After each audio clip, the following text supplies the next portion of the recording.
Marcus's hands were shaking so violently that he knocked over the water glass. It shattered across the white tablecloth, ice cubes scattering like diamonds.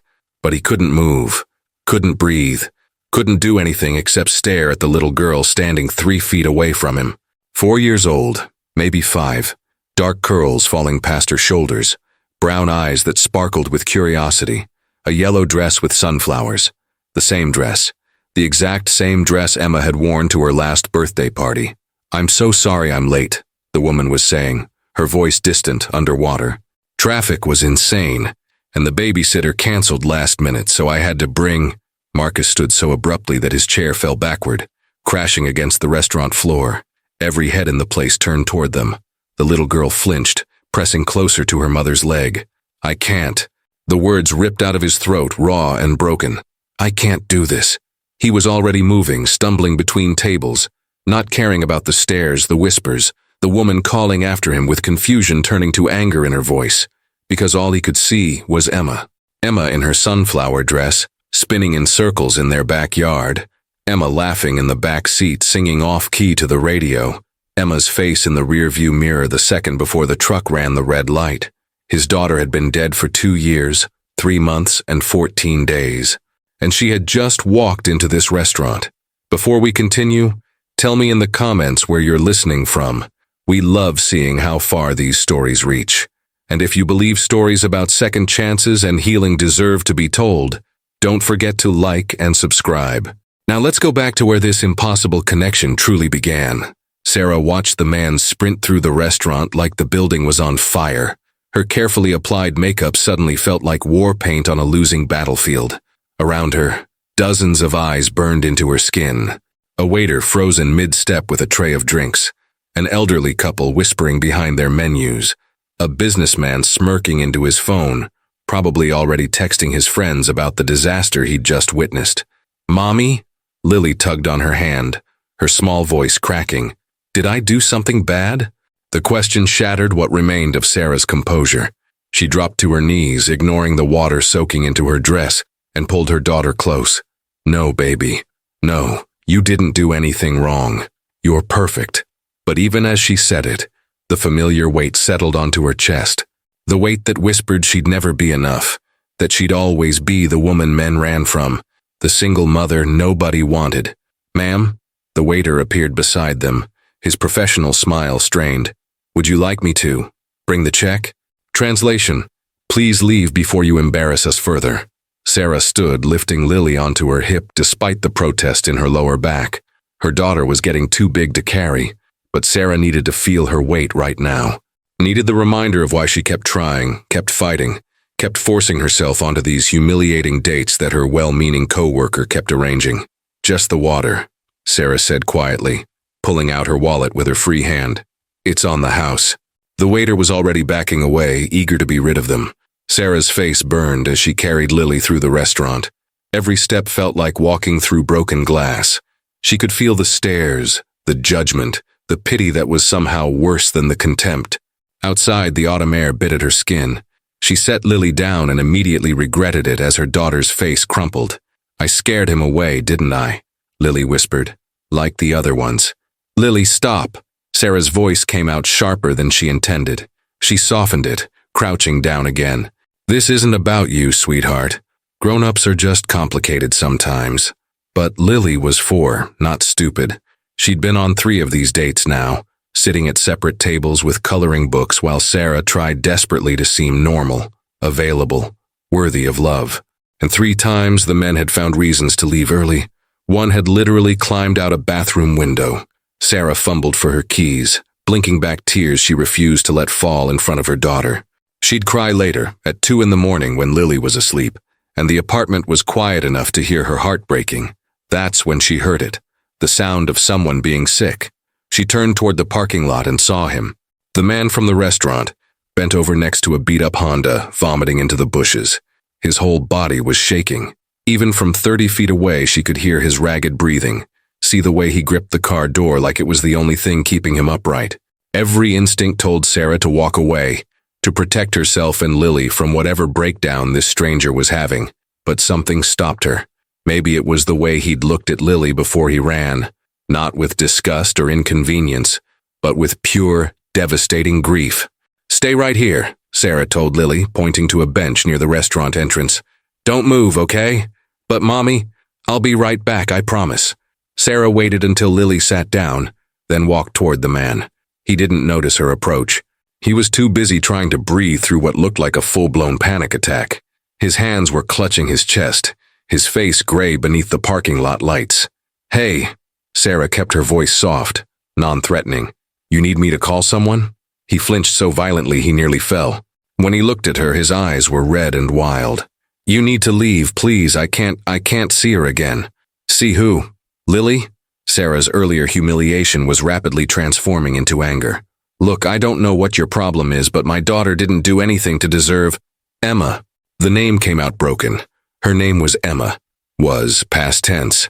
Sarah's anger deflated. She'd heard that tone before, felt that particular kind of devastation. She saw it in the mirror some mornings, on the anniversary of the day her mother died, or when Lily asked why she didn't have grandparents like other kids. "I'm sorry," she said quietly. "I didn't know." Marcus laughed, but there was no humor in it. Just jagged edges that could draw blood. "How could you?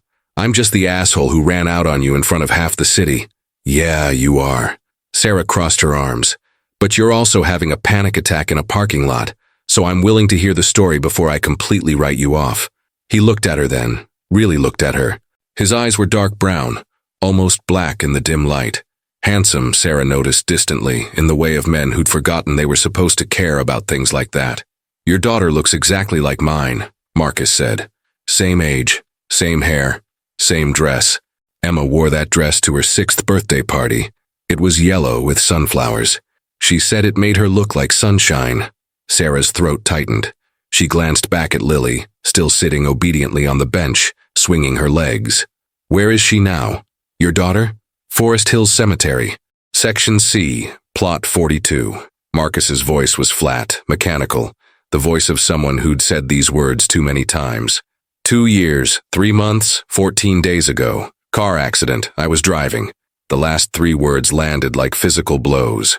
Sarah had practiced 1,000 opening lines for this date, rehearsed clever responses, self-deprecating jokes, ways to seem interesting without seeming desperate. None of her preparation had included this. "How do you respond to a stranger's dead child?" "That's why you ran," she said finally. "I thought I saw a ghost." Marcus slid down the car door until he was sitting on the pavement. "I thought I was losing my mind. Again." "Again?" He waved a hand vaguely. "First few months after Emma died, I saw her everywhere. The therapist said it was normal. Grief hallucinations. They stopped eventually. Or I thought they did." He looked up at Sarah with exhausted eyes. "Then I walked into that restaurant and she was there. Real. Solid. Wearing Emma's dress. Sarah should leave. She should take Lily home. Delete the dating app. Accept that she was meant to do this alone. But something kept her rooted in place. Maybe it was recognizing her own desperation reflected in this stranger's face. "It's from Target," she said. "The dress. $19.99 on clearance. Lily saw it and wouldn't leave the store without it." Emma's was from Target too. Marcus's lips twitched in what might have been the ghost of a smile. She had very strong opinions about her wardrobe, even at 5. Lily too. God help me when she's a teenager. They sat in silence for a moment. The distance, Sarah could hear traffic, the muted sounds of the restaurant, Lily humming to herself on the bench. "I should go," Marcus said, not moving. "Let you get back to your evening, or what's left of it. Bold of you to assume I had plans after you destroyed my dignity in public." This time his smile was real, if brief. "I really am sorry about that, the staring, the whispers, you didn't deserve it." "No, I didn't." Sarah surprised herself with her own bluntness. "But I'm guessing you didn't plan to have a complete breakdown over appetizers either." "It wasn't on my bingo card, no." Sarah made a decision, probably a stupid one, but her life was already a series of questionable choices. What was one more? "My name is Sarah Chen. That's my daughter Lily over there. She's 4. Loves dinosaurs, hates vegetables, and thinks she's going to be a veterinarian when she grows up, even though she cried for 20 minutes when her goldfish died." Marcus blinked at the sudden information dump. Marcus Webb, 34. Former architect, current security guard at a mall. No pets, no plants, barely any furniture because I sold most of it to pay Emma's medical bills. She was sick before the accident? No, after. She lived for 3 days in the ICU. Marcus's voice went flat again. 3 days of machines and tubes and doctors telling me to prepare for the worst. My insurance capped out on day 2. The hospital bills are still eating me alive. Sarah sat down next to him on the pavement, not caring about her dress anymore. It was already ruined anyway. My ex-husband used to break my ribs when he was in a bad mood. The hospital bills from that nearly bankrupted me. Then I had to hire a lawyer to get him arrested. Then another lawyer for the restraining order. Then another one when he fought me for custody, even though he'd never changed a diaper in his life. Marcus turned to look at her. That's horrifying. That's life. Sarah shrugged. Or it was. He's in rehab now. Court ordered. But he gets out in 6 weeks and then we go back to family court to determine permanent custody arrangements. You think he'll get shared custody? Sarah's laugh was bitter. His lawyer is arguing that Lily needs a stable 2-parent household, that I'm damaging her development by raising her alone. Never mind that the parent he's referring to used me as a punching bag for 3 years. That's insane. That's the family court system. Sarah pulled her knees up to her chest. The judge is old school, conservative. He kept asking me about my support system at the last hearing. Kept implying that Lily would be better off with Derek because at least he's remarried, has a stable household now. She made air quotes with her fingers. Never mind that his new wife is 22 and married him for his trust fund. Marcus was quiet for a long moment. Is that why you're on dating apps? To prove you have a support system? Is it that obvious? I've been where you are. Different circumstances, but the same desperation. He ran a hand through his hair. After Emma died, my wife left me. Said she couldn't look at me without seeing the accident. Couldn't forgive me for being the one who survived. The divorce was finalized 3 months after we buried our daughter. Jesus. She remarried within a year. Some doctor from her hospital. They have a baby now. A son. Marcus's voice held no emotion at all. She sends me photos sometimes. I think she thinks it's kind, showing me she's moved on, built a new family. That life goes on. Does it? Sarah asked. Go on? Some days. Marcus looked at the night sky. Other days I wake up and forget for exactly 3 seconds that Emma's gone. Then I remember, and it's like living the worst day of my life all over again. Sarah knew that feeling. The split second between sleep and waking when the world was still normal, still safe. Then reality came crashing back and you remembered that monsters were real, and they wore your husband's face. I have a proposition, she said before she could talk herself out of it. Marcus raised an eyebrow. That's either very promising or very concerning. Probably both. Sarah took a breath. I need a boyfriend.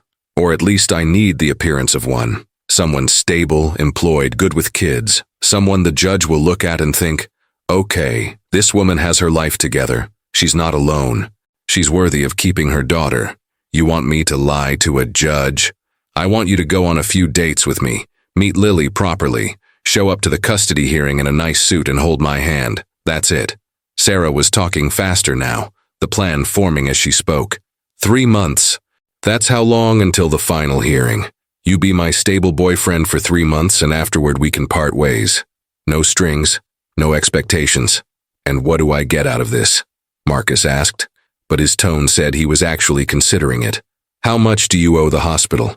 $73,000, give or take. Sarah's stomach dropped. That's impossible, I know. Marcus laughed without humor. I've been paying $300 a month for 2 years. At this rate, I'll be 80 before it's paid off. They're threatening to sue me. Garnish my wages. I make $12 an hour watching teenagers steal makeup from Sephora. They can't garnish what I don't have.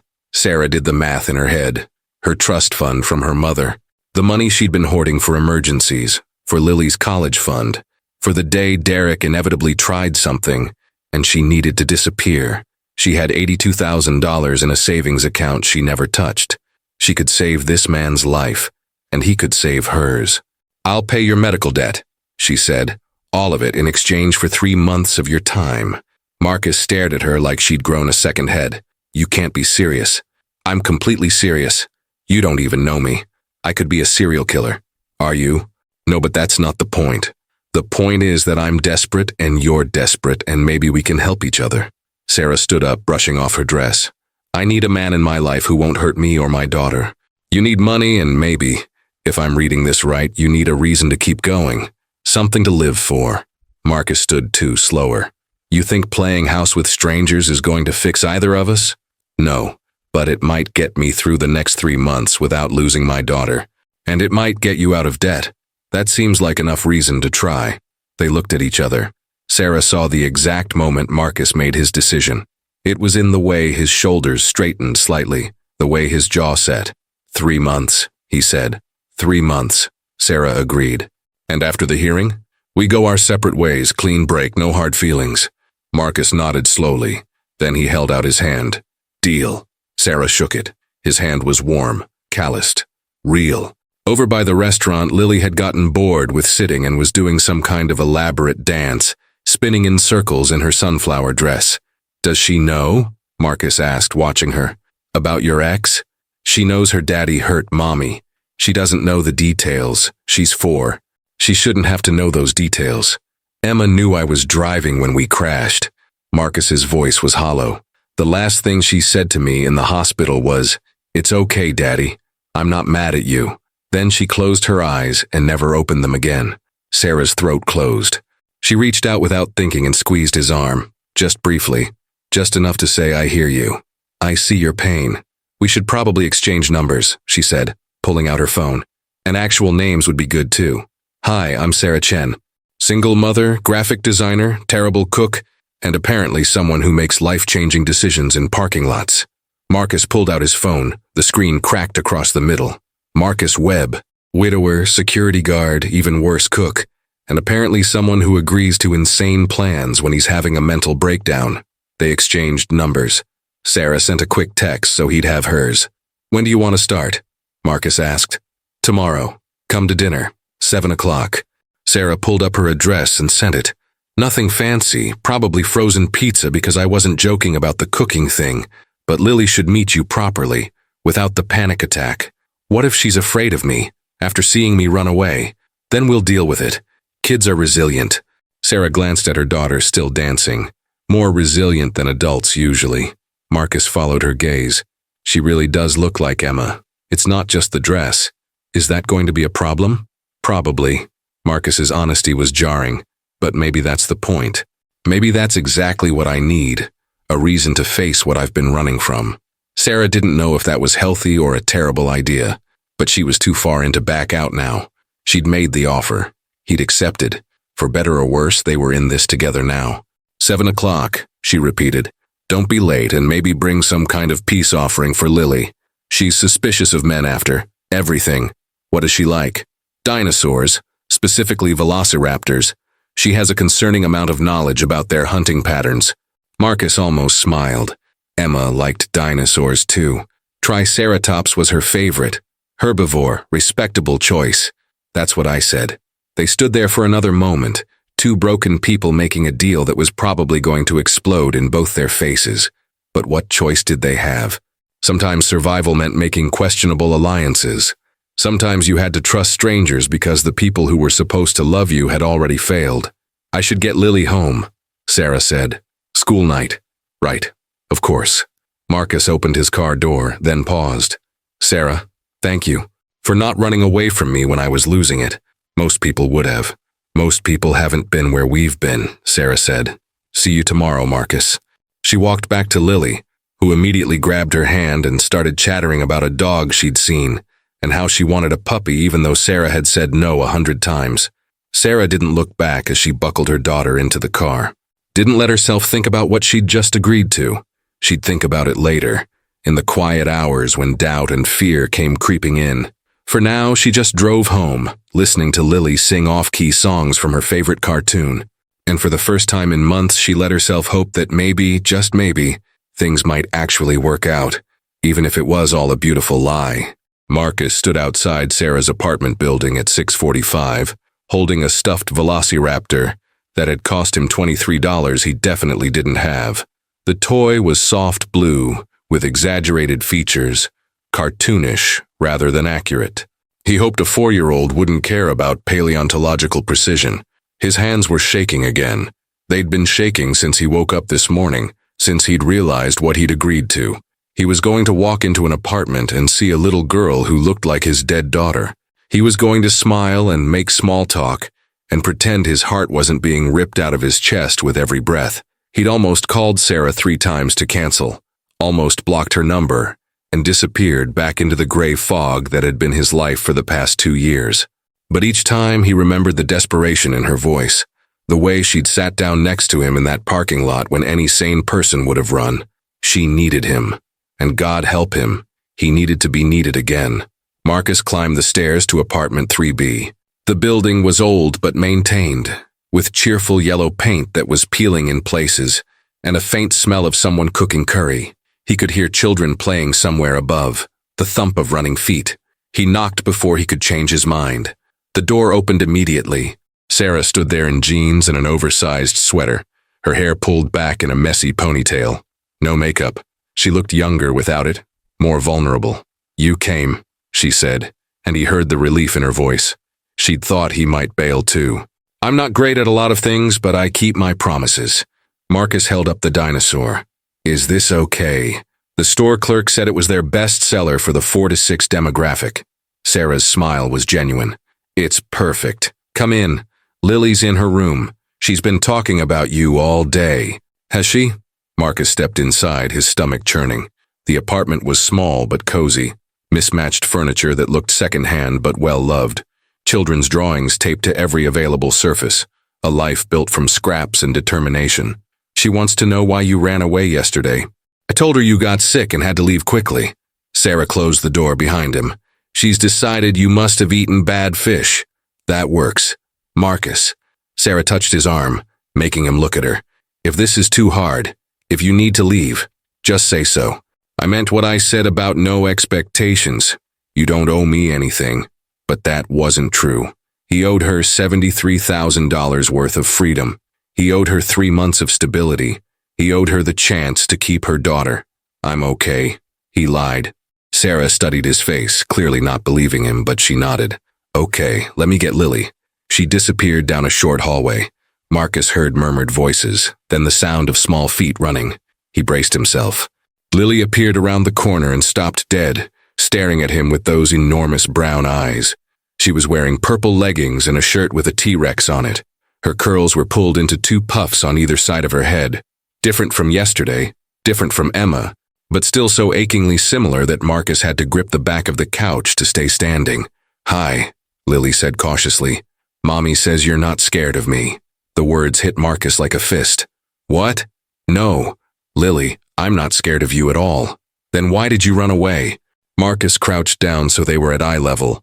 Sarah had given him an out, the bad fish story, but something about Lily's direct gaze made him want to tell the truth, or at least a version of it.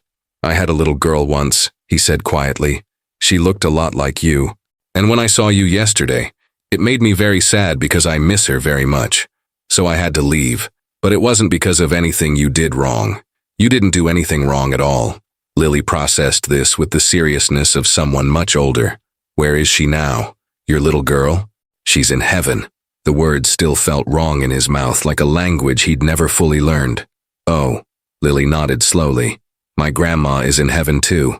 Mommy says she watches over us and keeps us safe." "I bet she does. Does your little girl watch over you?" Marcus's throat closed. He managed a nod. Lily stepped closer, peering at him intently. Then she spotted the dinosaur in his hand. Her whole face lit up. "Is that for me?" "If you want it." Marcus held it out. "The lady at the store said it's a velociraptor." Lily snatched it up with a gasp of pure joy. "It's perfect. Look, Mommy, it has feathers. Real velociraptors had feathers, did you know that? They were basically big chickens that ate meat." "I did not know that," Marcus said, feeling something in his chest loosen slightly. "That's pretty cool." "It's the coolest." Lily hugged the dinosaur to her chest. "What was your little girl's name?" "Emma." "That's a pretty name. I'm going to call my velociraptor Emma. Is that okay?" The room tilted. Marcus heard Sarah make a small sound of distress, saw her move toward Lily, probably to tell her that wasn't appropriate, that she needed to choose a different name. But Marcus held up a hand, stopping her, because something about this felt right. Felt like Emma would have loved it. Would have laughed her bright sunshine laugh and declared that being a dinosaur was way better than being a person anyway. That's very okay, Marcus said, his voice rough. I think Emma would like that a lot. Lily beamed at him. Then without warning, she launched herself forward and hugged him. Just wrapped her small arms around his neck and squeezed. Marcus froze. He couldn't breathe. Couldn't think. All he could feel was the weight of a child in his arms, the smell of strawberry shampoo, the warmth of a small body pressed against his chest. It had been so long, so impossibly long since he'd held his daughter like this. His arms came up automatically, holding Lily close, and then he was crying. Not sobbing, but silent tears that tracked down his face and soaked into Lily's hair.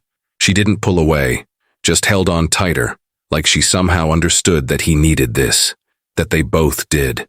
Over Lily's shoulder, Marcus saw Sarah. She was crying too, one hand pressed to her mouth, her eyes wide with something that looked like wonder. "Thank you," Lily whispered against his neck, "for being sad about Emma, and for not being scared of me." Marcus couldn't speak. Could only hold this child who wasn't his daughter, but felt so much like coming home anyway. The frozen pizza was terrible, but none of them cared. Lily dominated the conversation, telling Marcus approximately 700 facts about dinosaurs, showing him her favorite books, demanding to know if he liked drawing and could he draw her a pterodactyl, and did he know that pterodactyls weren't actually dinosaurs but flying reptiles. Marcus found himself laughing, actually laughing, a rusty, unused sound that startled him with its existence. Sarah watched them from across the table, her expression unreadable, but when Lily ran off to get more drawings to show him, Sarah leaned forward. "You're good with her," she said quietly. "I had practice." Marcus traced patterns in the condensation on his water glass. "Emma never stopped talking either. My wife used to joke that she'd been born without an off switch." "Used to? We don't really talk anymore. Not after the divorce." Sarah nodded slowly. "Derek and I don't talk either unless lawyers are involved. It's easier that way. Less chance of him trying to manipulate me into dropping the restraining order. Has he tried? Constantly. He sends letters through his attorney, flowers to my office. He even showed up at Lily's preschool once." Sarah's jaw tightened. "That's when I filed for the permanent custody hearing. I can't have him near her, I won't." Marcus heard the fear beneath the determination. "What happened, if you don't mind me asking?" Sarah was quiet for a long moment. In the other room, Lily was singing to her new dinosaur. Finally, Sarah spoke. It started small, comments about my weight, my cooking, how I wasn't as fun as I used to be. Then it was controlling what I wore, who I talked to. Then it was pushing, then hitting, then worse. She stared at her plate. I stayed because I thought I could fix it. Thought if I just tried harder, loved him better, he'd stop. But men like Derek don't stop. They escalate. "How did you get out?" "He broke 3 of my ribs and I ended up in the emergency room." The nurse saw the old bruises, the healed fractures. She asked me one question. "Is there a child in the home?" I said yes. She said, "Then you don't get to stay anymore." Sarah's laugh was hollow. "Turns out I couldn't leave for myself, but I could leave for Lily. That took courage. That took desperation." Sarah looked at him directly. "Same thing that brought you here tonight." She wasn't wrong. Lily came running back with a stack of drawings. She climbed into Marcus's lap without asking permission, spreading papers across the table. Marcus stiffened for a moment, then relaxed. Let himself feel the weight of her, the warmth. Let himself pretend, just for a moment, that this was real. "This one is a T-Rex eating a lawyer," Lily announced proudly, pointing at a crayon drawing of a green dinosaur consuming a stick figure. "Mommy said Daddy's lawyer is mean, so I drew him getting eaten." Sarah looked mortified. "Lily, we talked about this." But Marcus was laughing again. "That's the best drawing I've ever seen. You're very talented." Lily glowed under the praise. She showed him drawing after drawing, explaining each one in exhaustive detail. Marcus listened to every word, asked questions, admired her color choices, and somewhere in the middle of it all he realized he wasn't thinking about Emma, wasn't comparing Lily to the daughter he'd lost. He was just here, present, alive in a way he hadn't been in years. They spent the next 2 weeks establishing a routine. Marcus came over 3 times a week. Sometimes they had dinner. Sometimes they just watched movies while Lily fell asleep between them on the couch. Sometimes Sarah worked on her laptop while Marcus helped Lily build elaborate dinosaur habitats out of couch cushions and blankets. They were learning each other, the small details that made a relationship believable. Sarah liked her coffee black with 2 sugars. Marcus couldn't function before 9 a.m. without caffeine. Lily only ate mac and cheese if it was the character-shaped kind. Marcus had a scar on his left hand from where he'd cut himself building Emma's crib. They were also learning how to navigate the minefield of shared grief. Sarah's came from betrayal, from having her trust weaponized against her. Marcus's came from loss, from the weight of responsibility and guilt. But grief was grief, and it spoke a universal language. One evening, Sarah asked him to stay after Lily went to bed. They sat on the couch with cups of tea neither of them drank, and she showed him documents for the custody hearing. "The judge wants character references," she said. "People who can testify that I'm a good mother, that I'm stable, that Lily is safe with me." "Who do you have?" "My boss." "Lily's preschool teacher." "A neighbor." Sarah's hands twisted in her lap. "But Derek has his parents, his new wife's family, colleagues from his law firm. He has an army. I have a handful." "You have me." Sarah looked at him. "You barely know me. I know enough. I know you work 2 jobs to keep a roof over Lily's head. I know you haven't bought new clothes for yourself in months, because all your money goes to her. I know you kiss her forehead 17 times before she falls asleep, and you check on her at least twice during the night to make sure she's still breathing." Marcus set down his tea. "I know you're a good mother, Sarah. Anyone with eyes can see that." Sarah's eyes filled with tears. "What if it's not enough? What if the judge looks at Derek with his perfect house and his perfect wife and his perfect lawyer and decides that's what Lily needs? Then we make sure he doesn't see that. We make sure he sees you with someone who cares about you, someone stable and employed and completely devoted to both of you." "But we're not. This isn't real," Marcus finished. "No, but it could look real. We just have to sell it." Sarah wiped her eyes. "I'm not a good actress. You don't have to be. Just be yourself. Let me be the support system you need. That's all." "Why are you doing this?" Sarah asked suddenly. "And don't say it's for the money. You could have taken the check and disappeared. You didn't have to come back." Marcus thought about that. About why he kept coming back to this small apartment with its peeling paint and children's drawings. Why he let Lily climb into his lap and call him Marcus instead of Mr. Webb. Why he helped with bedtime stories and washed dishes and pretended this was his life. "Because you gave me a reason to wake up," he said finally. "For 2 years I've been sleepwalking, going through motions, waiting to die without actually having the courage to make it happen. And then you offered me this. A purpose. A reason. And maybe it's all fake, but it feels more real than anything has since Emma died." Sarah reached out and took his hand. Her palm was warm, her grip firm. "It's not all fake," she said quietly. "This, us talking, the way Lily lights up when you walk in, that's real." Marcus looked down at their joined hands. When was the last time someone had touched him with tenderness, with something other than pity or obligation? "We should practice," he said, not letting go. "Practice what?" "Being a couple. In public. We need to be comfortable with each other. Affectionate. The judge will be watching for signs that this is fake." Sarah nodded slowly. "What did you have in mind?" "Let me take you on a real date. This Saturday. Lily can stay with your neighbor. We'll go somewhere nice. Have an actual conversation that doesn't involve dinosaurs or legal documents." "Marcus, you don't have to." "I want to." And he realized it was true. He wanted to know more about Sarah beyond her role as Lily's mother. Wanted to understand the woman who'd sat with him in a parking lot and offered him a lifeline. "Okay," Sarah said. "Saturday. A real date." They sat there for a long moment, hands still clasped, both wondering what they'd gotten themselves into, but neither of them let go. Saturday came with autumn rain. Marcus picked Sarah up at 7, wearing the only suit he still owned. It was slightly too big now. He'd lost weight over the past 2 years, but it would do. Sarah opened the door, and Marcus forgot how to breathe. She was wearing a dark green dress that brought out flecks of gold in her eyes. Her hair was down, falling in waves past her shoulders. She looked beautiful, not pretty in the careful, calculated way of his ex-wife, but beautiful in the way of someone who'd survived storms and come out stronger. "You look amazing," he said. Sarah blushed. "You don't look so bad yourself." They drove to a small Italian restaurant that Marcus remembered from before. Before the accident, before Emma, before his life fell apart. He'd been here with his wife on their anniversary once, a lifetime ago. The hostess seated them by a window where they could watch the rain. Marcus ordered wine. Sarah ordered pasta. They made small talk about the weather, about work, dancing around the real conversation they needed to have. Finally, Sarah set down her fork. "Tell me about Emma, not the accident." Before, who was she? Marcus hadn't expected that.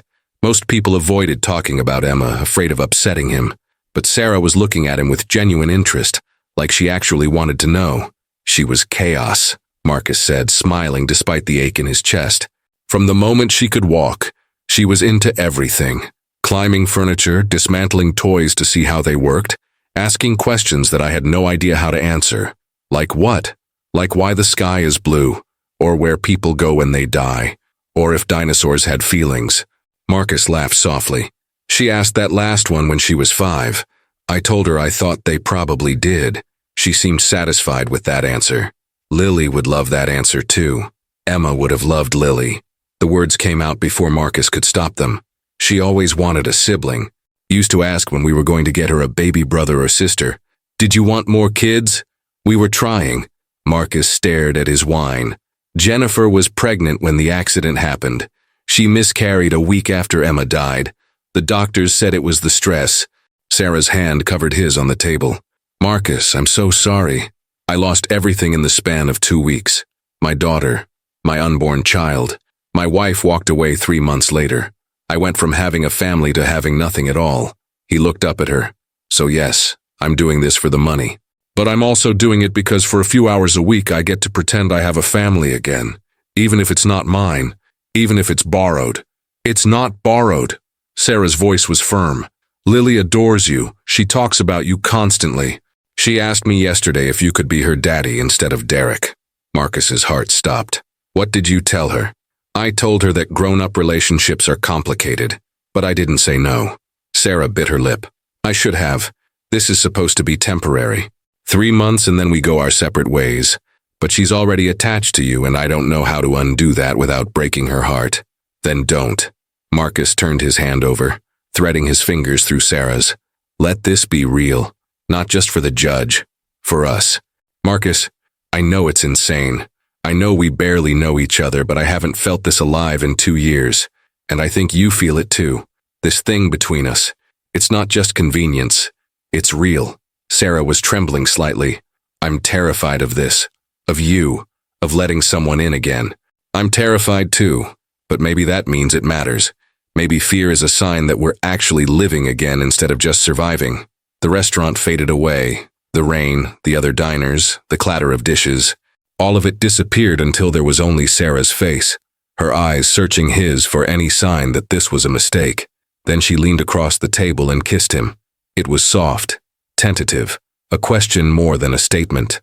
Marcus froze for half a heartbeat, then kissed her back. His hand came up to cup her face, thumb brushing across her cheekbone. She tasted like wine and hope, and the possibility of something he'd thought he'd lost forever. When they pulled apart, both of them were crying. "This is crazy," Sarah whispered. "Completely insane," Marcus agreed. "We're going to screw this up, probably spectacularly." "But we're doing it anyway?" Marcus wiped a tear from her cheek. "Yeah. We're doing it anyway." They finished dinner in a daze, talking more freely now that the confession hung between them. Sarah told him about her childhood, her mother's illness, the way Derek had seemed like salvation until he became her nightmare. Marcus told her about his marriage, the slow deterioration of it even before Emma died, the way grief had simply been the final nail in a coffin they'd been building for years. By the time they left the restaurant, the rain had stopped. The city smelled clean, washed new. Marcus drove Sarah home with her hand in his the entire way. At her door, she hesitated. "Do you want to come in? Lily's sleeping at the neighbor's. They won't bring her back until morning."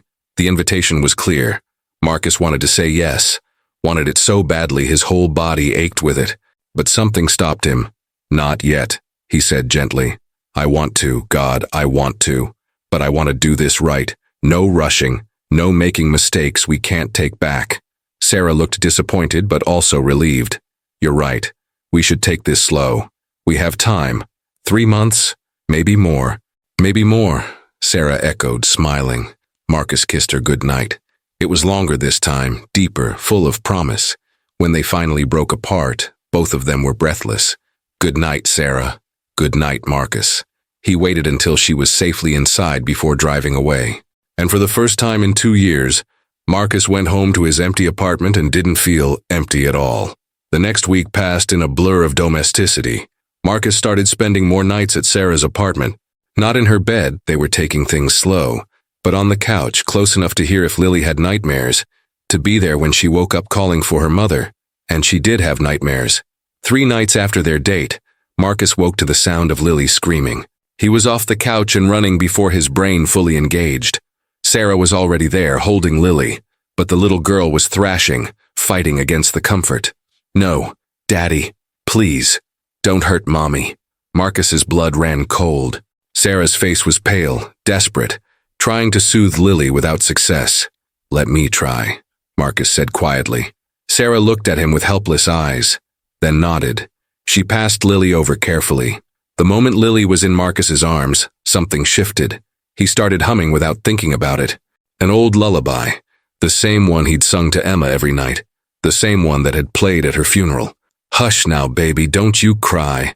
Everything will be all right. Close your eyes and drift away. I'll be here when you wake. Lily's thrashing slowed. Her sobs quieted to hiccups.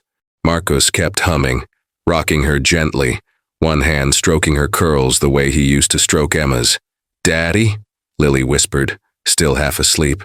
Marcus's throat closed. It's Marcus, sweetheart.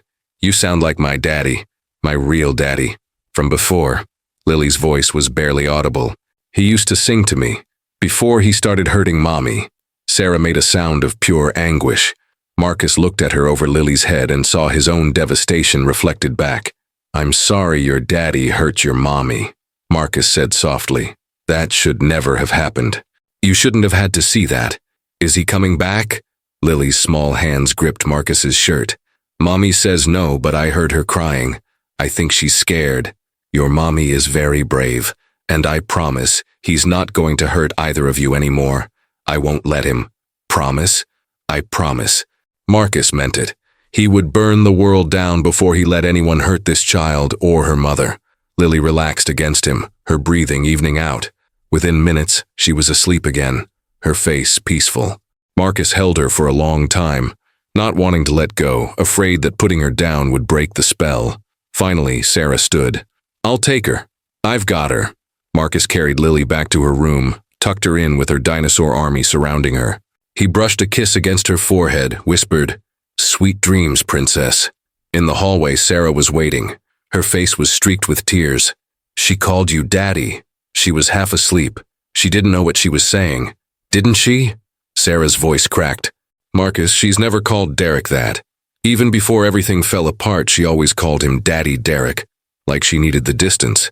But she called you Daddy like it was natural, like it was right. Marcus didn't know what to say to that. Didn't trust himself to speak without falling apart. Sarah stepped closer, her hands coming up to frame his face. You sang to her, that song. Where did you learn it? My grandmother taught me. I sang it to Emma every night. It was the last thing I sang to her in the hospital. The words were ash in his mouth. I haven't been able to sing it since, but tonight it just came out. Emma would be proud of you. Sarah's thumbs brushed across his cheekbones. You're honoring her by loving again, by letting yourself care about Lily. That's not replacing her. That's remembering her by being the father she'd want you to be. The dam broke. Marcus sobbed, actually sobbed for the first time since Emma's funeral. Sarah held him as he shattered, stroking his back, whispering that it was okay. He was safe. He was allowed to grieve. They ended up on the couch, tangled together, Marcus's head on Sarah's shoulder. She kept one hand in his hair, the other clasped with his. I'm falling in love with you, Marcus said into the darkness. I know it's too soon. I know we agreed this was temporary, but I can't help it. You and Lily have brought me back to life. Sarah was quiet for a long moment. Then, I'm falling in love with you too, and it terrifies me. Me too. But I don't want to stop. Me neither. They fell asleep like that, holding each other in the dark. And when Lily found them in the morning, she climbed onto the couch and wiggled between them, declaring that this was the best family ever. Sarah and Marcus looked at each other over her head, both thinking the same thing. Maybe it could be. Maybe this accidental, impossible, broken family could actually work. Maybe love was always a little bit insane. The first sign of trouble came on a Tuesday morning. Sarah was making coffee when her phone buzzed with a message from an unknown number. She almost deleted it without looking, but something made her open it. It was a photo. Marcus and Lily at the park, taken from a distance. Lily was on Marcus's shoulders, both of them laughing. The timestamp said yesterday, 3:15 p.m. Below the photo, a single line of text. Interesting new boyfriend. Does the judge know about him? Sarah's hands went numb. The phone clattered onto the counter. She knew that writing style, that particular brand of casual cruelty wrapped in fake civility. Derek. Marcus emerged from the bathroom, hair still damp from his shower. He'd started keeping spare clothes at the apartment, a toothbrush in the bathroom, small signs of permanence that had felt like victory. Now they felt like ammunition. What's wrong? Marcus asked, seeing her face. Sarah wordlessly handed him the phone. She watched his expression shift from confusion to understanding to cold fury. He's having us followed, Marcus said flatly. He's been having me followed for months. I just didn't think. Sarah's voice cracked. I didn't think he'd go after you. Marcus set the phone down carefully like it might explode. What does he want? To prove I'm unfit. To prove I'm lying to the court about being stable. Sarah wrapped her arms around herself. He's going to tell the judge about the money, about our arrangement. We knew this was a risk. Knowing and living it are different things. Sarah's laugh was hollow. He's going to destroy me, Marcus. He's going to stand in front of that judge and show him these photos and the bank records, and he's going to take my daughter away. Marcus pulled her close, but Sarah could feel the tension in his body. This wasn't just her problem anymore. Derek had made it his problem too. We'll figure this out, Marcus said against her hair.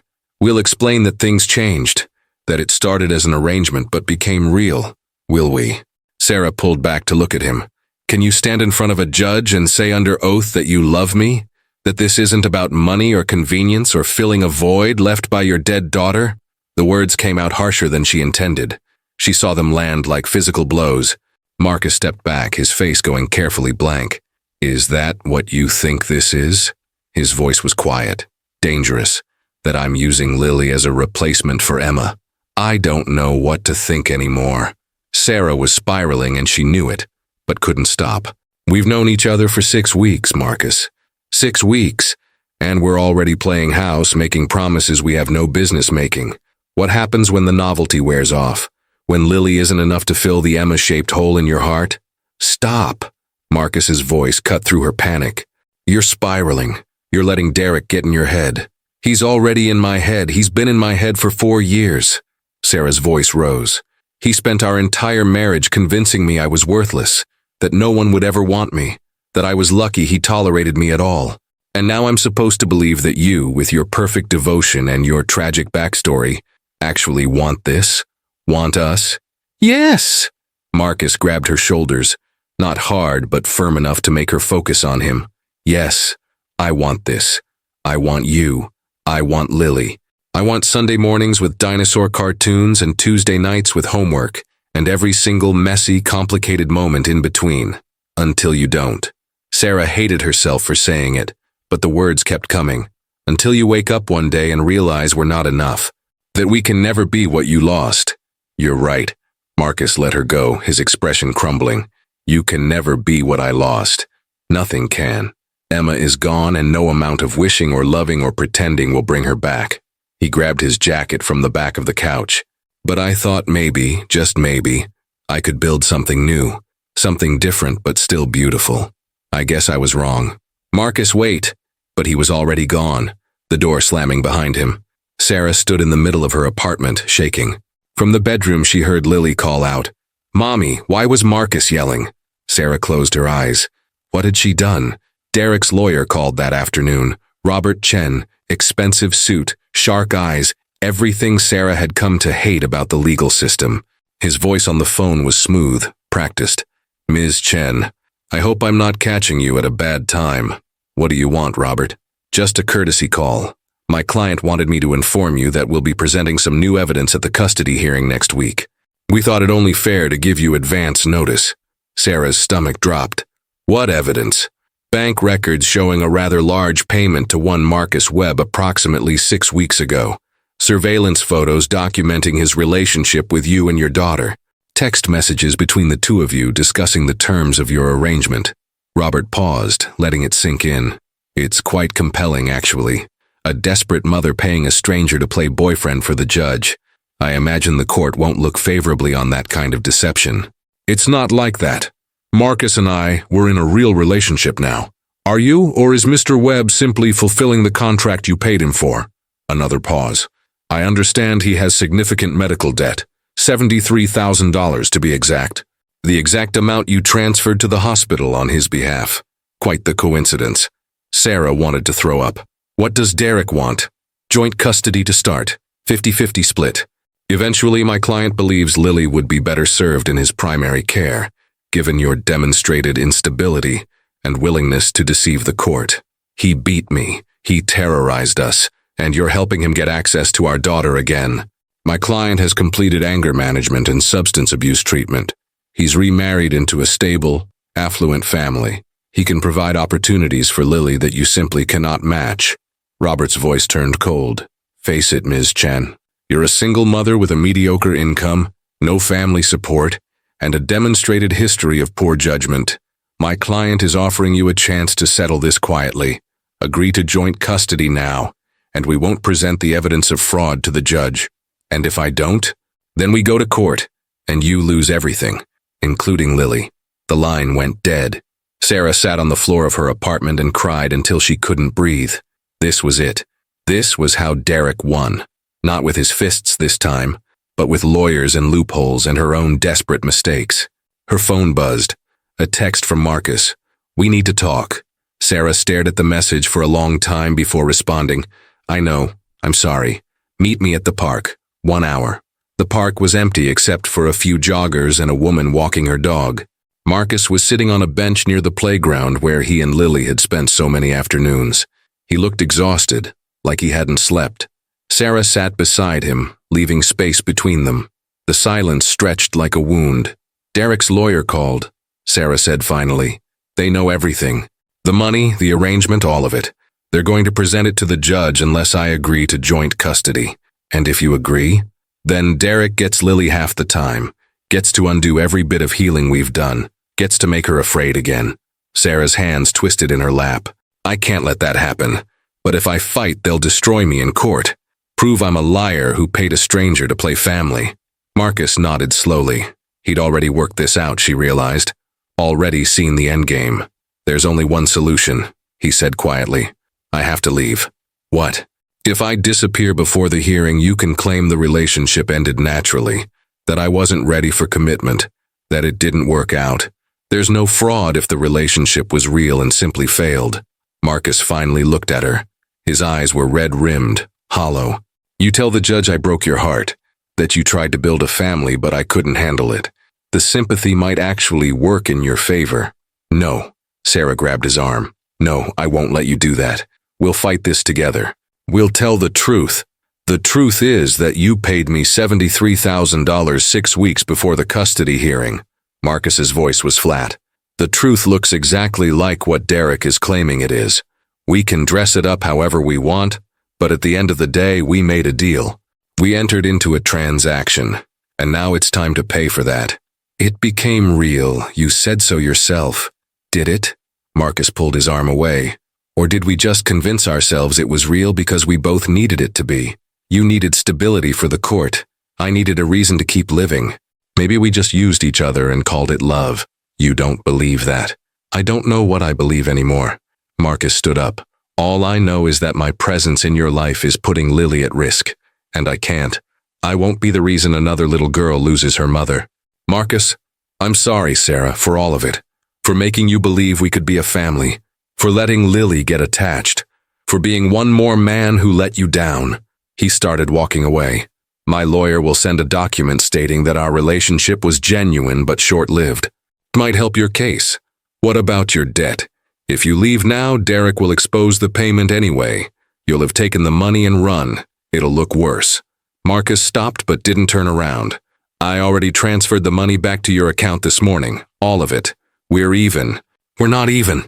Sarah was on her feet now, anger replacing despair. You don't get to do this. You don't get to make this decision alone. We're supposed to be partners.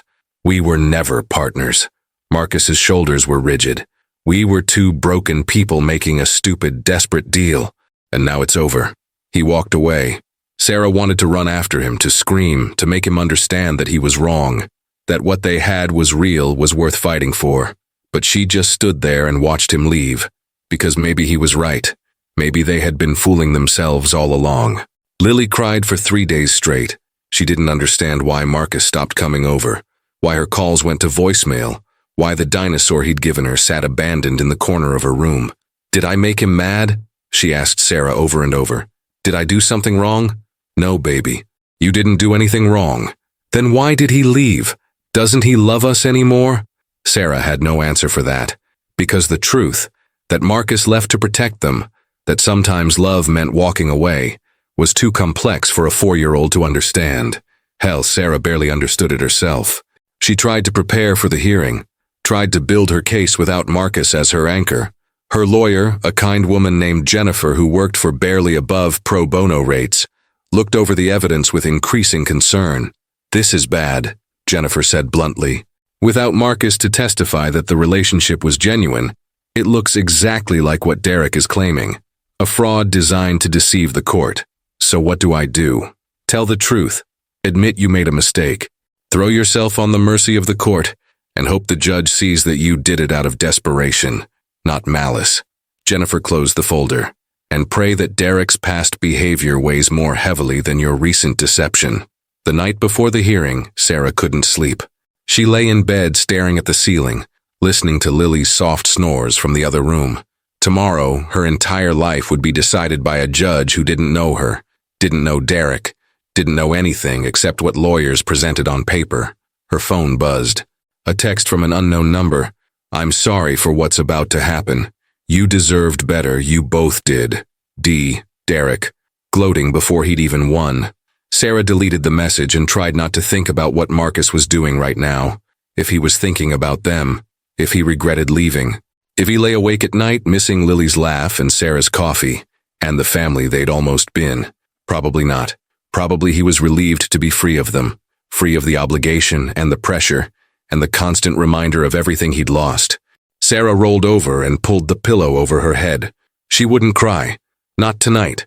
She needed to be strong tomorrow, needed to stand in front of that judge and convince him she was worthy of keeping her daughter, even if she no longer believed it herself. The courthouse was exactly as Sarah remembered from previous hearings. Cold marble floors, fluorescent lights that made everyone look vaguely ill, the smell of old paper and desperation. Derek was already there with his army. Robert Chen looking predatory in his expensive suit. Derek's new wife, Ashley, young and pretty in a way that made Sarah feel ancient. Derek's parents, stone-faced and judgmental. They'd never liked Sarah, had tried to convince Derek not to marry her, probably thought they'd been proven right. And Derek himself. Clean-cut, handsome, wearing a wedding ring, and the expression of concerned fatherhood that made Sarah want to scream. This was the man who'd broken her ribs, who'd terrorized their daughter, who'd made their home a war zone, but nobody looking at him now would believe it. Sarah sat on her side of the courtroom with her meager support system.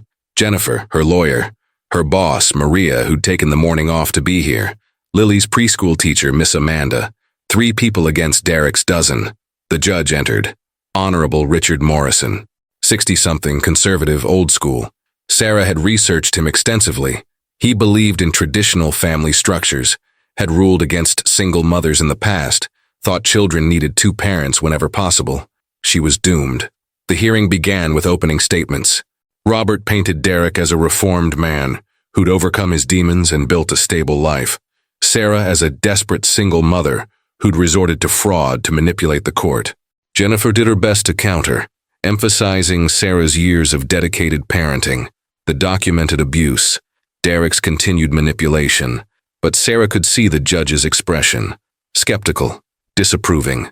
Then Robert dropped the bomb. Your Honor, I'd like to enter into evidence bank records showing a payment of $73,000 from Sarah Chen to Marcus Webb on October 15th. 6 weeks before this hearing. He passed copies to the judge. We also have surveillance photos documenting Mr. Webb's relationship with Ms. Chen and her daughter, along with text messages discussing the terms of their arrangement. The judge looked at the documents, looked at Sarah. Ms. Chen, did you pay Mr. Webb $73,000 to pose as your boyfriend? Jennifer started to speak, but Sarah cut her off. She was done lying, done hiding. Yes, Your Honor, I did. A murmur ran through the courtroom. Jennifer looked stricken. Derek looked triumphant. I was desperate, Sarah continued, her voice steady despite the fear clawing at her throat. I knew Derek had a better case on paper, better resources, better lawyers, a two-parent household. I knew the system favors families like his. So yes, I paid Marcus to pretend to be my boyfriend, to give me the appearance of stability I needed. Ms. Chen, Jennifer tried again. But Sarah couldn't stop now. But it became real. Marcus and I fell in love. Lily fell in love with him. He became part of our family. Not because I paid him to, but because he chose to be. Because he saw us and loved us anyway. Where is Mr. Webb now? The judge asked. Gone. He left because he thought his presence was hurting my case. Because he didn't want to be the reason I lost my daughter. Sarah's voice cracked. He sacrificed his own happiness to protect us. That's the kind of man he is. How convenient, Robert said smoothly. Mr. Webb disappears just as we're about to expose the fraud, leaving Ms. Chen to claim the relationship was real, with no one to corroborate her story. It was real, Sarah insisted, but even she could hear how weak it sounded.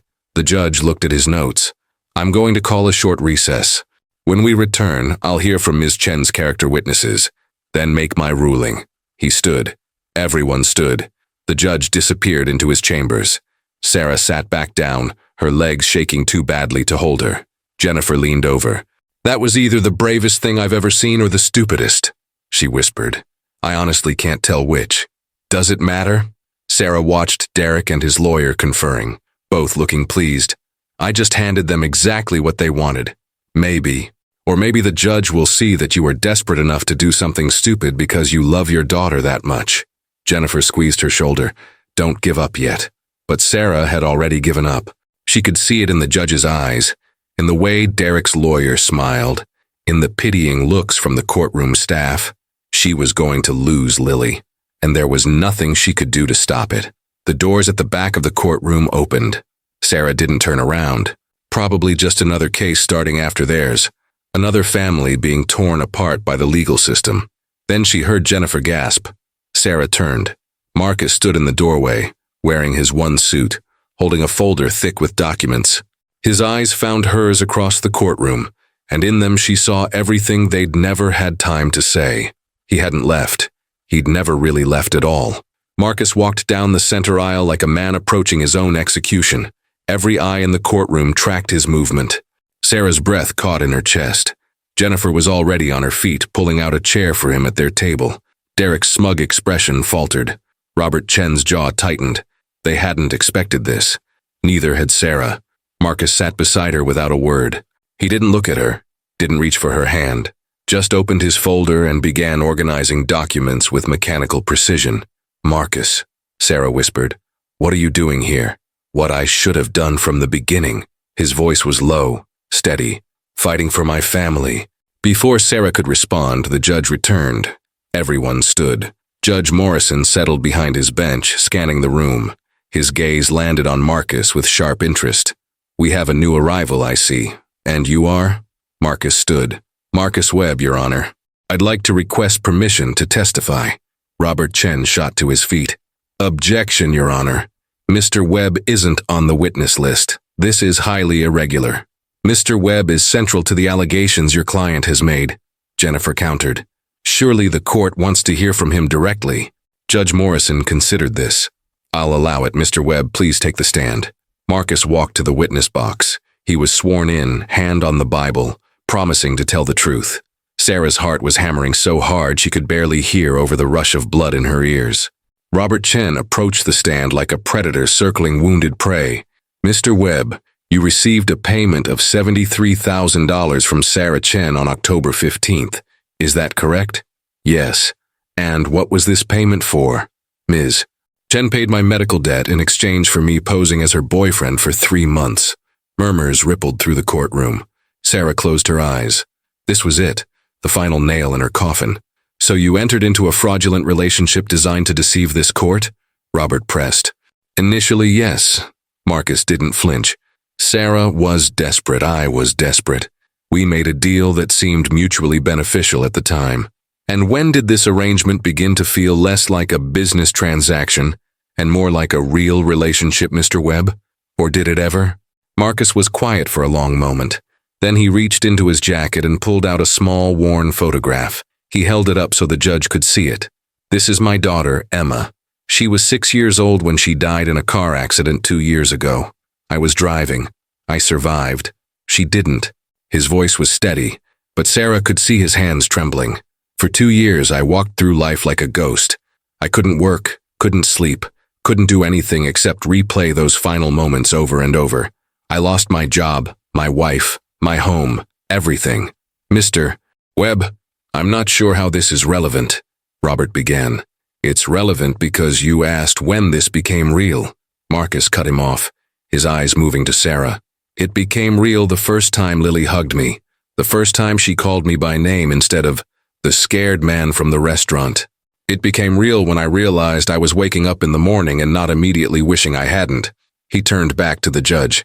Your Honor, I won't lie to you. This relationship began as a transaction, but somewhere between teaching Lily about dinosaurs and learning that Sarah takes her coffee with 2 sugars and watching them sleep on the couch after movie night, it became the most real thing in my life.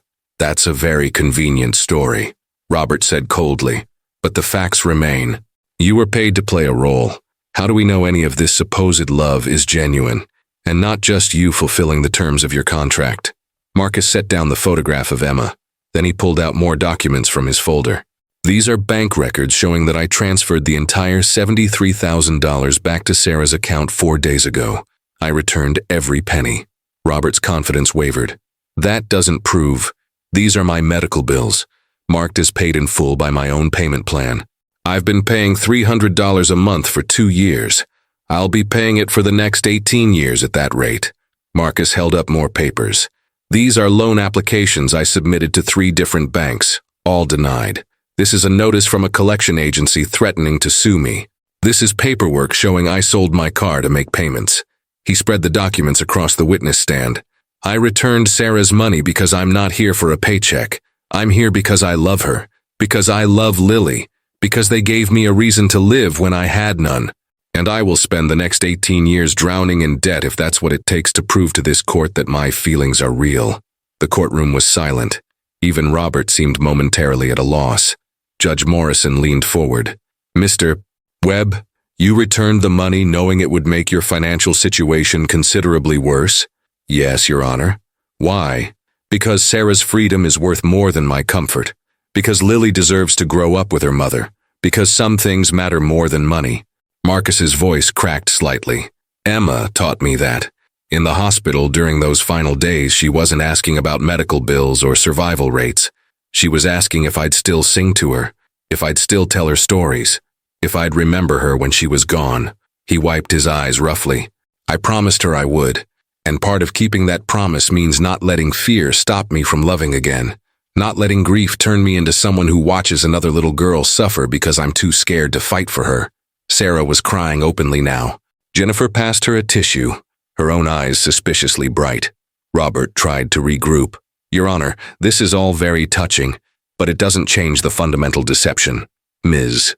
Chen paid a man to pretend to be her boyfriend to influence this court's decision. Actually, Marcus interrupted, I'd like to address that. He turned to face Derek directly for the first time. Derek shifted uncomfortably in his seat. Derek Thompson, former corporate lawyer, currently in court-ordered rehabilitation for substance abuse and anger management issues. Marcus's voice was cold, clinical. Married to Sarah Chen for 4 years. During that time, Sarah visited the emergency room 11 times. 9 of those visits were explained as accidents. Falls, car doors, sporting injuries. The last 2, the doctors suspected abuse, but Sarah refused to confirm. Objection! Robert was on his feet. This is not relevant to... It's entirely relevant, Marcus cut him off. Because you want to talk about deception? Let's talk about Derek deceiving his wife, his daughter, and the authorities for years. Let's talk about him deceiving this court by presenting himself as a reformed family man while simultaneously stalking and harassing his ex-wife. Marcus pulled out more documents. These are records I obtained showing Derek hired a private investigator to follow Sarah. These are the PI's reports, detailing everywhere she went, everyone she met with, including photographing her daughter without consent. These are text messages from unknown numbers sent to Sarah's phone, all traced back to burner phones purchased on Derek's credit card. He handed the stack to the bailiff, who passed them to the judge. And this is a statement from Ashley Thompson, Derek's current wife, taken 2 days ago. Robert went pale. Derek leaned forward, hissing something urgent to his lawyer. Marcus continued, Ashley contacted me after seeing Derek's surveillance photos of Lily. She was concerned. Turns out, Derek has been lying to her too. She thought this custody case was about a father missing his daughter. She didn't know about the abuse, didn't know about the restraining order, didn't know Derek has been systematically terrorizing Sarah for months. He looked at Ashley in the gallery. She was staring straight ahead, her face carefully blank, but Sarah could see the tension in her shoulders. Ashley has agreed to testify, if needed, about Derek's obsessive behavior, about how he keeps photos of Sarah on his phone and monitors her social media daily, about how he talks about winning Lily back like she's a prize instead of a person. Marcus's voice hardened. This isn't about what's best for Lily. This is about a man who can't stand losing control over the woman he used to beat. Your Honor, this is outrageous, Robert was nearly shouting. These accusations are baseless. Are they? Judge Morrison was reading Ashley's statement, his expression growing darker. Mr. Chen, did you hire a private investigator to surveil your ex-wife? Derek stood slowly. Your Honor, I was simply concerned about the environment my daughter was being raised in. Did you or did you not hire someone to photograph your daughter without her mother's knowledge or consent? Derek's jaw worked. I did, but... And these text messages. Did you send them? I may have sent a few messages expressing concern. Expressing concern. Sarah found her voice standing abruptly. You sent me a text last night saying I'm sorry for what's about to happen. You've been threatening me for weeks, telling me you'd take Lily away, that I'd never see her again, that I deserved to lose her for leaving you. Sarah, calm down. Derek's voice took on that patronizing tone she remembered so well. Don't tell me to calm down. Years of suppressed rage erupted. You broke my ribs, Derek. You gave me a concussion so severe I couldn't work for a month. You threw a glass at my head while I was holding our infant daughter. And now you want to stand here and pretend you care about her welfare? Your Honor, my client is clearly under emotional distress. Robert tried. But Judge Morrison held up a hand. Ms. Chen, please sit down. He waited until Sarah complied, though she was shaking with adrenaline. Then he turned to Derek. Mr. Thompson, I've presided over family court for 23 years. I've seen every manipulation tactic in the book, and what I'm seeing here is not a concerned father. It's a controlling ex-husband using his daughter as a weapon. Your Honor, I'm not finished. The judge's voice was ice. You present yourself as reformed, stable, the better option. But Mr. Webb has provided substantial evidence that you've been harassing Ms. Chen for months, that you've violated the restraining order multiple times, that your current wife was unaware of your history of violence. He looked down at the documents. Furthermore, the custody evaluation report I requested notes that Lily becomes visibly anxious when asked about her father, that she has nightmares about him, that she's asked multiple times if he's allowed to hurt mommy again. Derek's face was red. Those evaluators were biased. The evaluators were court-appointed neutrals, Mr. Thompson, and their findings are damning. Judge Morrison set down the papers. As for Ms. Chen's admittedly poor decision to pay Mr. Webb, I find that it stems from desperation caused by your continued harassment and the very real fear that this court might favor your more traditional family structure over her single-parent household. He looked at Sarah. Ms. Chen, what you did was foolish and could have seriously damaged your case. However, I believe Mr. Webb when he says the relationship became genuine. More importantly, I believe that your actions, while misguided, came from a place of fierce maternal love and legitimate fear. Sarah could barely breathe. Was this actually happening? Therefore, the judge continued, I am ruling as follows. Sarah Chen shall retain sole legal and physical custody of Lily Chen Thompson.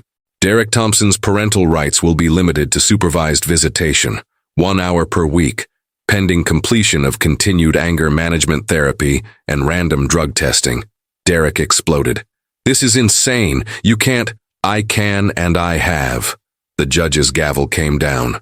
Furthermore, Mr. Thompson, you are to cease all contact with Ms. Chen except through approved legal channels. Any further harassment will result in contempt charges and possible jail time. Do I make myself clear? Derek was being restrained by Robert, who looked like he wanted to be anywhere else. This isn't over, Derek snarled at Sarah. I'll appeal, You'll do nothing. Ashley's voice cut through the chaos. She stood, addressing the judge directly. Your Honor, I'd like to file for divorce, and I'd like to request a restraining order against my soon-to-be ex-husband. The courtroom erupted. Robert was trying to speak to both Derek and Ashley. Derek was shouting. The bailiff was moving toward him. Through it all, Sarah sat frozen, her mind struggling to process what had just happened. She'd won. She'd actually won. Marcus appeared beside her, pulling her to her feet. Come on, let's get you out of here. Jennifer was gathering papers, grinning like she'd just won the lottery. I'll handle the paperwork. You two go, celebrate. Sarah let Marcus lead her out of the courtroom. Behind them, she could hear Derek still yelling, Robert trying to calm him down, Ashley's cool voice stating she had plenty more to say if Derek didn't shut up. They made it to the parking lot before Sarah's knees gave out. Marcus caught her, holding her up as she gasped for air. I've got you, he murmured. I've got you. You came back. Sarah looked up at him, tears streaming down her face. You came back. I never really left. Marcus cupped her face in his hands. I spent 4 days trying to convince myself I was doing the right thing. That walking away would protect you. But then Lily called me. What? She got your phone while you were asleep, called me crying, asking why I left, telling me she loved me. His voice broke. She said, Marcus, Mommy cries every night. She thinks I don't hear her, but I do. Please come back. Please don't let the bad man take me away. Sarah pressed her hand to her mouth. Marcus, so I made some calls. Found out Derek's new wife worked at the hospital where Emma died. We had the same floor nurse. Small world. He smiled slightly. I tracked Ashley down. Told her what Derek was really like. She didn't want to believe me at first, but when I showed her the medical records, the police reports, the restraining order, he shrugged. She agreed to talk. And once she started, everything else fell into place. You did all that in 4 days? I had motivation. 2 reasons to fight, actually. Marcus kissed her forehead, one with curly hair and an obsession with dinosaurs, the other with the strongest heart I've ever known. Sarah kissed him then, right there in the courthouse parking lot, not caring who saw. It was desperate and grateful and full of every emotion she couldn't put into words. When they broke apart, Marcus was smiling. We should go get Lily. She's at your neighbor's, right? She's probably going to want to hear about this. Wait. Sarah grabbed his jacket. The money. You said you returned it. That means your debt is still there. Yeah. Marcus didn't look concerned. But I'll manage. I always do. And besides, some things are worth more than being debt-free. I'm putting the money back. You can't refuse it. Sarah, you fought for us. You gave up everything to fight for us. The least I can do is make sure you're not bankrupted in the process. Her voice turned fierce. Take the money, Marcus. Let me do this one thing for you. He studied her face, then nodded slowly. Okay, but I'm paying you back. Every penny. Might take 20 years, but I'm doing it. Deal. Sarah took his hand. Now let's go tell our daughter that she gets to stay home. Our daughter. The words felt right, felt true. They drove to the neighbor's house together, Marcus's hand never leaving Sarah's. Mrs. Patterson opened the door with Lily already in her arms. The little girl's face was blotchy from crying. Mama! Lily practically dove at Sarah. Did the bad man take you away? Mrs. Patterson said no, but I didn't believe her because adults lie sometimes to make kids feel better and, baby, breathe. Sarah held her tight. Nobody's taking anyone away. You're staying with me, forever. Lily pulled back to look at her. Really? Really, really. The judge said so. Lily's eyes went wide. Then she saw Marcus standing behind Sarah. Marcus, you came back. I did. I'm sorry I left, Princess. That was wrong of me. Lily wriggled out of Sarah's arms and threw herself at Marcus. He caught her easily, lifting her up. She wrapped her arms around his neck in a stranglehold. Don't leave again, she whispered. Please don't leave again. Never. I promise. Marcus looked at Sarah over Lily's head. I'm not going anywhere. 3 months later, Marcus moved in officially. Not because Sarah needed him for court appearances or to prove anything to anyone, but because waking up without him felt wrong. Because Lily asked every night if he was staying.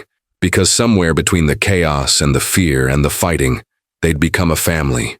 Real, permanent, theirs. Marcus kept his job at the mall while studying for his architecture license. The debt was paid off. Sarah had insisted, but he refused to touch another penny of her money. They split everything 50-50, even though Sarah made more. Pride, he said. Partnership, she corrected. Lily started kindergarten. She told everyone who would listen that she had the best dad in the world. Marcus didn't correct her, neither did Sarah. Derek saw Lily once a month, supervised visits at a facility designed for that purpose. He was stiff, awkward, clearly going through the motions for his lawyer. After 6 months, he stopped coming. His parental rights were eventually terminated at his own request. Ashley had taken him for everything in the divorce. Apparently, there were other women, other lies, other cruelties that had come to light. She sent Sarah a card. Thank you for being brave enough to leave first. It saved my life. On the 1-year anniversary of their first meeting, Marcus took Sarah back to that restaurant. Different table, different circumstances, same ugly carpet. I've been thinking about Emma a lot lately, Marcus said over pasta neither of them was eating, about what she'd think of all this. And? I think she'd like Lily. They'd have been friends. He smiled. Emma always wanted a sister, someone to play with, get into trouble with. I think she'd be happy that I found Lily, that I found you. Sarah reached across the table and took his hand. I never got to know Emma. But if she was anything like you, she must have been extraordinary. She was. Marcus's eyes were wet. She really was. That night, Marcus proposed. No ring. They'd agreed to save for Lily's college fund instead. Just him, on one knee in Sarah's tiny apartment, asking if she'd let him spend the rest of his life loving her and their daughter. Sarah said yes before he finished the question. They got married 6 months later in a small ceremony at the same park where Marcus had almost walked away. Lily was the flower girl, wearing a yellow dress covered in sunflowers. She carried a bouquet in one hand and a stuffed velociraptor named Emma in the other. Jennifer officiated. Mrs. Patterson cried. Sarah's boss brought half the office. Ashley even sent a card, though she didn't attend.